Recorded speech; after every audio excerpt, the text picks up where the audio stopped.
Bonjour à tous, on se retrouve aujourd'hui donc pour la clôture de la première semaine du mois de décembre. Donc on va commencer tout de suite donc par voir ce que nous avons, enfin ce qui nous reste du coup dans les enveloppes. Et donc les petites dépenses qui ont été faites par les comptes et autres. Vous pouvez me mettre dans les commentaires comment s'est passée cette première semaine pour vous. Comment vous pensez que va se passer ce mois de décembre donc avec les fêtes. Est-ce que vous avez déjà prévu une épargne donc consacrée vraiment pour les fêtes, que ce soit pour les cadeaux ou pour le repas? Ou est-ce que vous devez faire avec ce que vous avez gagné, donc touché sur le mois de décembre pour faire vos achats et le repas de Noël? Donc j'espère que pour vous, cette première semaine s'est bien passée, que vous avez su faire de petites économies et que les achats n'ont pas été trop excessifs. Nous, on va voir tout de suite ce qui s'est passé pour nous. Alors pour ça, comme d'habitude, on va prendre nos petites enveloppes et on va prendre ici hop, les petits trackers pour voir où on en est.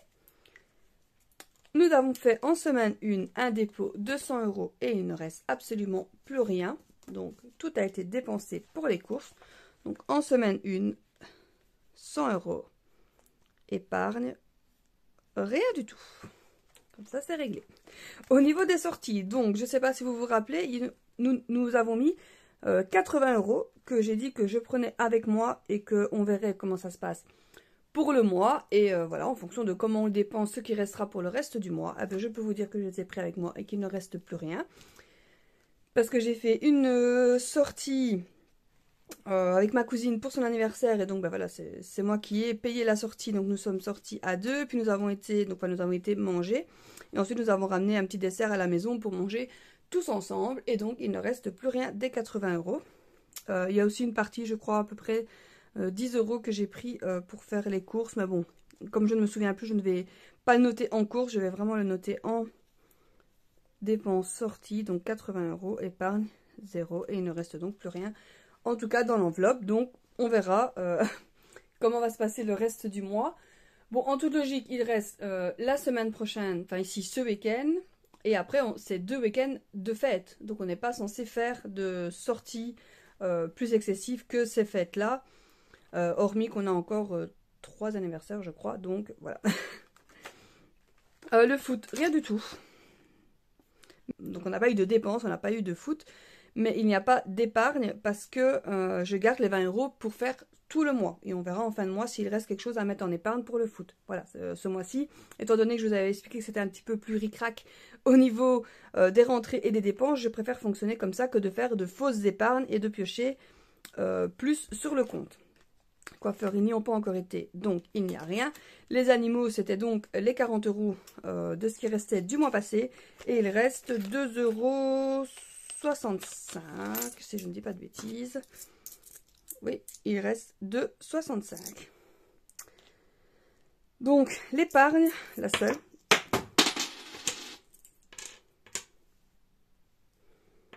La seule épargne ce mois-ci sera donc de 2,65 €. Et au niveau des imprévus, ça avait déjà été pris. Donc automatiquement, donc, comme je vous avais dit, il faisait une sortie scolaire. Donc les 40 € sont partis pour payer la sortie scolaire. Donc voilà pour les enveloppes.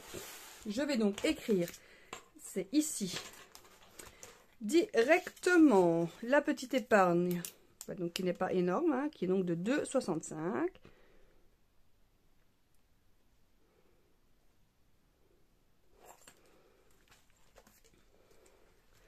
Épargne enveloppe. 2,65 €. Je note déjà là et ensuite on fera tous les calculs. Enfin, on va commencer par noter le réel de ce que je sais déjà du coup. Alors, il y a eu en salaire, donc on n'était pas à 2005, mais bien à 2530. Donc, je vais marquer 2530. Donc, la pension alimentaire, ça c'est toujours bel et bien 200 €. En gain, il n'y a rien et en remboursement mutuel, il n'y a rien non plus. Par contre, il y a, mais je ne sais pas, c'est pas vraiment un salaire, donc je vais l'écrire en dessous parce que c'est donc la prime de fin d'année qui est donc arrivée sur le compte. Donc on a la prime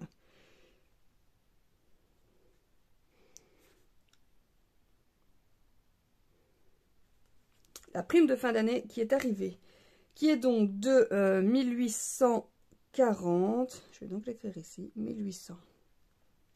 Je ne peux pas l'écrire ni dans gain ni dans remboursement, parce que clairement, ce n'est ni un gain ni un remboursement.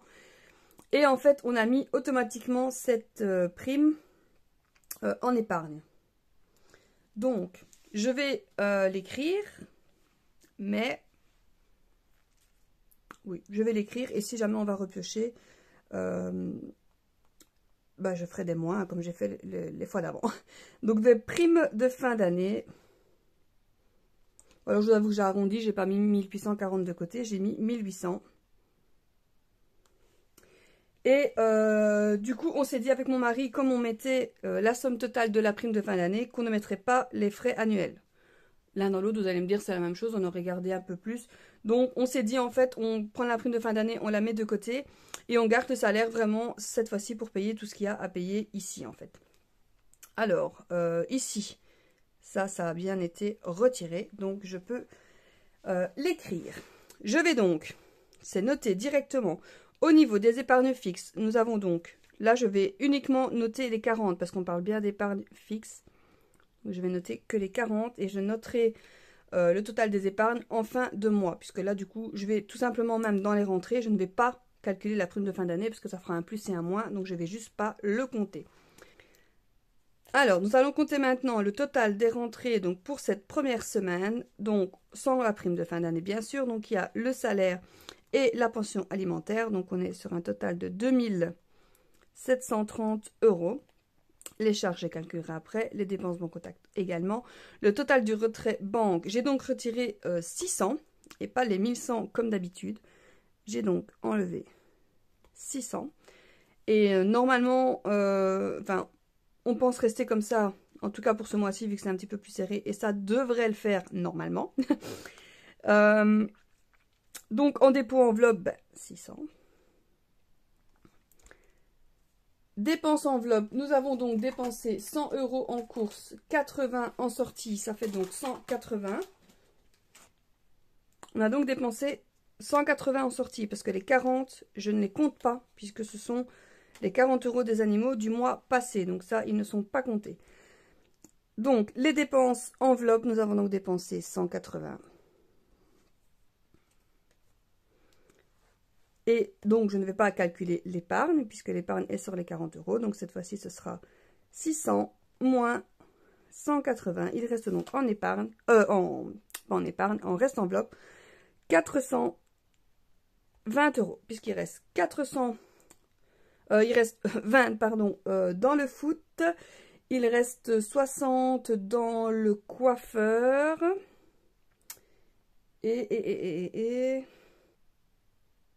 Non, il y a quelque chose que j'ai oublié de compter dans mon enveloppe. Heureusement que je vois ma petite enveloppe. Il y a les 40 € de l'imprévu également.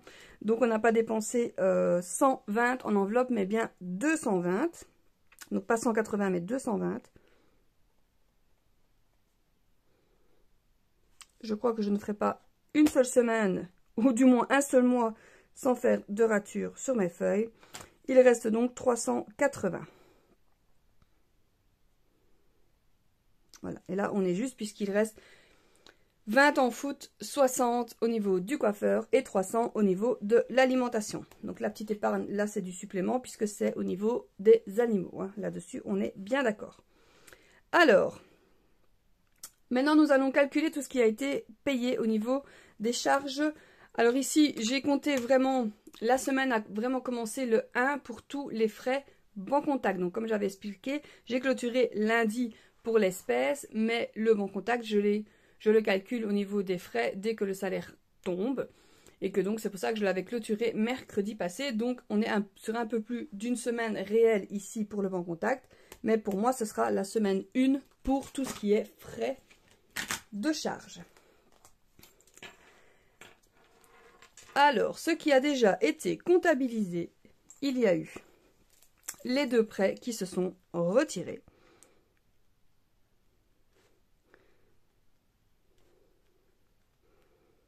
Donc, nous sommes déjà à 720 € de charge. À ça, il faut s'ajouter, il y a eu les 15 € du solde restant dû. Tout ça n'a pas encore été payé. il y a eu la mutuelle, donc pour les enfants, le syndicat, ça je sais, le téléphone, il y a eu un petit supplément, donc on est donc à 17, le dentiste, et pour le moment, c'est tout. Pour ce qui est de la première semaine, c'est pas mal, déjà quand même. Nous avons donc 720 € pour les frais, 200 € de dentiste, le téléphone, le syndicat, la mutuelle et l'assurance de la maison. On est donc à 1018 des charges au niveau de la semaine numéro 1. Maintenant, nous allons donc calculer le total des dépenses. Donc là, nous allons sur l'autre feuille. Donc, nous avons quand même fait, donc en plus de l'enveloppe, 29 € de courses avec donc ce compte numéro 1, donc en supplément.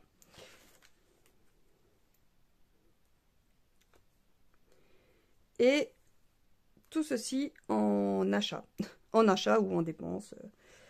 Alors, il y a eu 23, 22.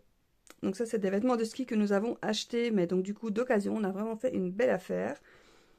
De nouveau, 38, là c'est pour les travaux. 57, ben, il fallait bien finir les petits cadeaux de Noël. On a encore un cadeau à acheter. Mon mari a donc dîné en extérieur avec ses collègues. Il a fallu acheter un porte-pneus. Nous avons mis les pneus hiver et donc du coup, ben, il fallait la barre là, pour stocker les pneus, pour pas qu'ils voilent ou je ne sais pas quoi. Enfin, soit, je ne m'y connais pas plus que ça. La paire de chaussures d'hiver de mon mari, s'en achète une tous les 3-4 ans, je dirais. Donc voilà. Il s'est payé un petit pull également quand on était en sortie pour faire des petits achats. Et nous avons fait un petit resto en amoureux pour...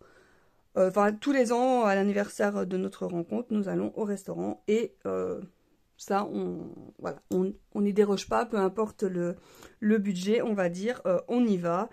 Vu qu'en fait, nous, ça, c'est un peu notre cadeau de Noël. Hein, donc, vu qu'on ne se fait pas de cadeaux de Noël, à nous deux, en fait. Enfin, respectivement, lui et moi. Donc, nous sommes quand même à des dépenses de 502, tout confondu. Ce qui fait que a été rentré 2730, auquel on retire déjà les charges, les dépenses, le retrait et l'épargne. Il reste donc 570 sur ce compte, sur ce premier compte. On va donc faire le compte numéro 2. Alors, ici, sur le compte numéro 2, au niveau du salaire, enfin du petit salaire qui tombe ici, on n'est pas à 310, mais à 364. Au niveau des allocations, il y a eu un petit peu plus, on a eu 380. Alors, au niveau des gains, comment expliquer? J'ai fait une vente, hein, donc c'est un gain, hein, bien évidemment. J'ai fait une vente sur Marketplace, enfin voilà, sur le truc de Facebook, là où on peut vendre ses affaires. J'ai donc fait un gain de 60 €. Et alors, je vais le mettre dans remboursement mutuel parce qu'on n'a pas été remboursé par la mutuelle, mais par l'assurance de l'école. Bon, ils sont un petit peu en retard, hein. Donc c'est un accident qui a eu lieu l'année passée, donc ça c'était pour ma fille. Et pour mon fils, on attend également un remboursement, là c'est au niveau du foot, et c'est un accident qui a eu lieu il y a 2 ans. Bon, autant dire que les assurances des clubs et des écoles ne sont pas vraiment pressées pour le remboursement. Après, ce n'est pas énorme, c'est un remboursement de 23 €. Mais c'est quand même toujours bon à prendre, hein, quand il y a des petites rentrées d'argent. Nous avons donc la petite rentrée qui a été faite ici, les allocations, la petite rentrée de 60 €, le petit remboursement de 23, ce qui fait une totale de rentrée de 827 € pour donc cette semaine, et qui pourra être un petit peu additionné au niveau des gains. Remboursement mutuel, je crois que ça se fera pour le foot sur l'autre compte, et je ne crois pas que c'est pour tout de suite. Au niveau des gains, parce que j'ai fait pas mal de ventes Vinted, et quand tout sera clôturé, j'en aurai à peu près pour 80 €, mais je ne sais pas si je ferai le virement sur mon compte, parce que je dois encore acheter des affaires de foot. Et de foot, non, pour le ski, pardon, là je dis vraiment des bêtises. Et comme je prends sur Vinted, hein, comme les 22 €, c'est parce que j'avais plus assez sur mon compte Vinted. Les rentrées de mes ventes ne sont pas encore apparues sur mon compte. Vu que j'achète d'occasion, évidemment, nos vêtements de ski, on y va une fois par an. Et comme les enfants, enfin on y va une fois par an. Ce sera donc pour nous la première fois. Et les enfants changent de taille tous les ans, donc aucun intérêt d'acheter ça neuf. Et puis de toute façon, voilà, moi je suis assez pour l'occasion, donc voilà. Et donc je pense qu'ils resteront sur mon compte Vinted et que j'achèterai les autres articles de ski avec cet argent-là. Comme ça, il n'y aura pas vraiment de rentrée, mais je ne dépenserai pas d'argent, donc l'un dans l'autre. Moi, ça me va comme ça. Alors, nous allons calculer ce qui a été retiré. Donc sur ce compte-ci, nous avons bien retiré le prêt, bien sûr. 271, qui a donc été retiré encore en plus.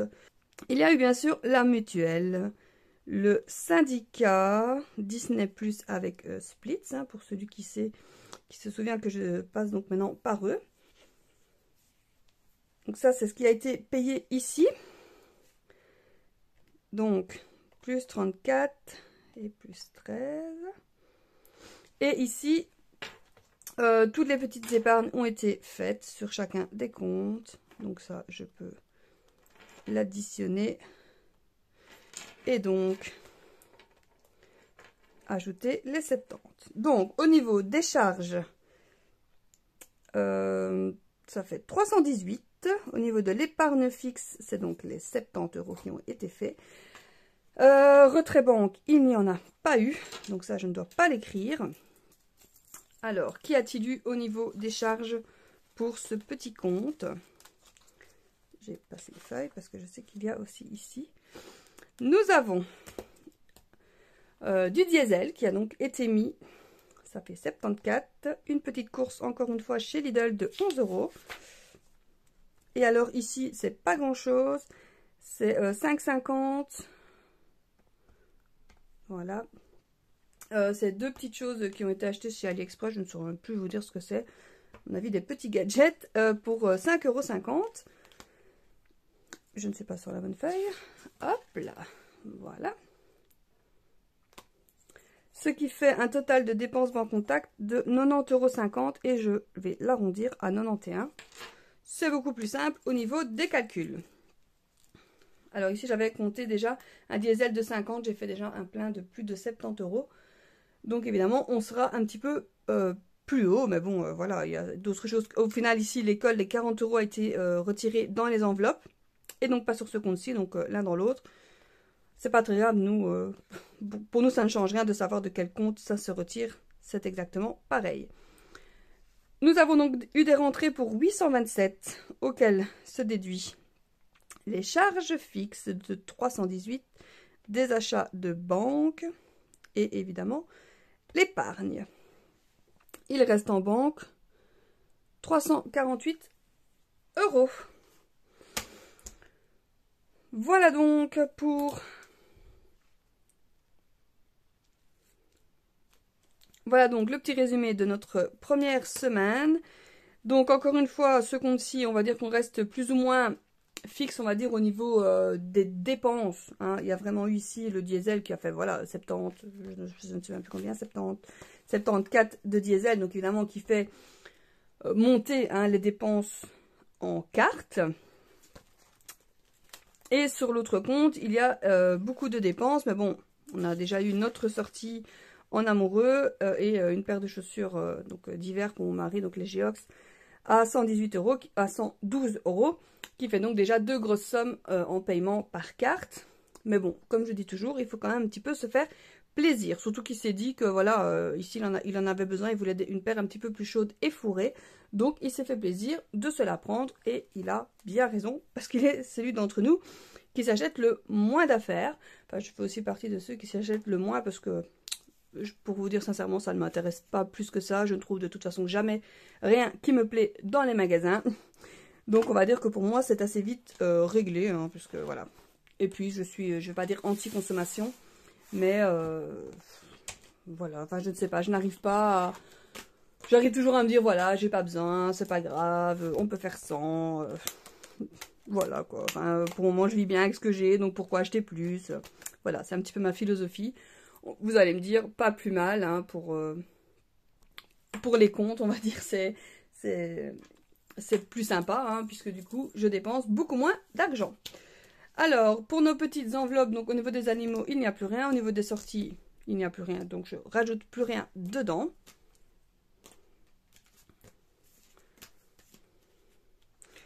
La seule enveloppe que je dois encore compléter est l'enveloppe des courses, et donc je dois y mettre 100 €.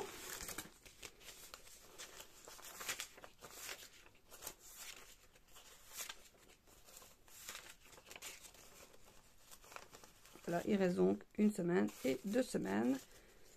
Il reste donc 200 €.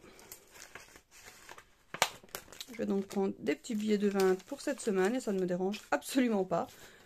Que ce soit des petites coupures ou des grosses coupures, pour moi ça ne change rien. Et voilà, et alors il y a le foot.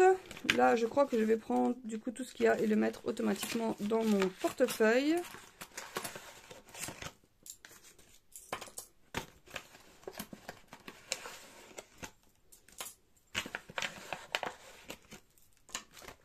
Et normalement, si j'ai bien calculé, il n'y a plus que foot ce samedi. Et après, c'est tout, puisque le samedi d'après, on sera au samedi de Noël et après Nouvel An. Donc normalement, ça devrait être tout.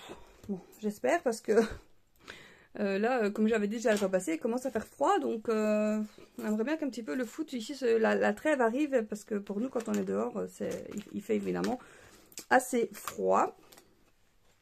Donc ici, je vais mettre des pots. Semaine 2, 100 €.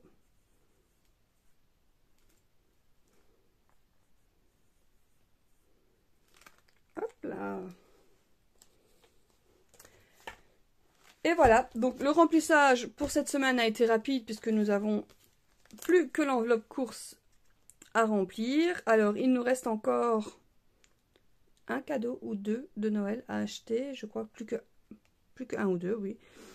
Et voilà, on devrait être bon.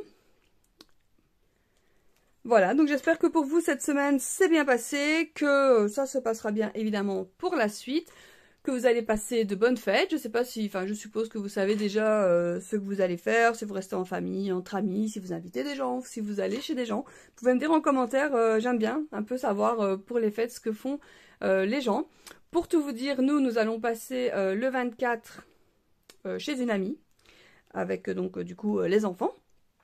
Le 25 tranquille à la maison, et normalement le 31 aussi. Bon, c'est toujours un petit peu improvisé, on ne sait pas encore le 31 ce qu'on va faire. À mon avis, ce sera comme les autres années, tranquille à la maison. Et voilà, au final on se retrouve souvent juste nous quatre ou nous trois à la maison, selon que ma fille soit avec nous ou pas. Et voilà, c'est très bien, on aime bien aussi passer des moments entre nous, quand rien ne s'organise à côté. On va pas, comment on va dire, forcer le destin ou s'inviter chez des gens ou inviter des gens par principe parce qu'il faut voir les gens. Des fois, on se retrouve même entre les fêtes et c'est parfois très très bien aussi pour pouvoir voir la famille entre les fêtes. Voilà, donc je vous souhaite une bonne semaine. On se retrouve donc la semaine prochaine. Et surtout, portez-vous bien et faites de belles économies. À la semaine prochaine!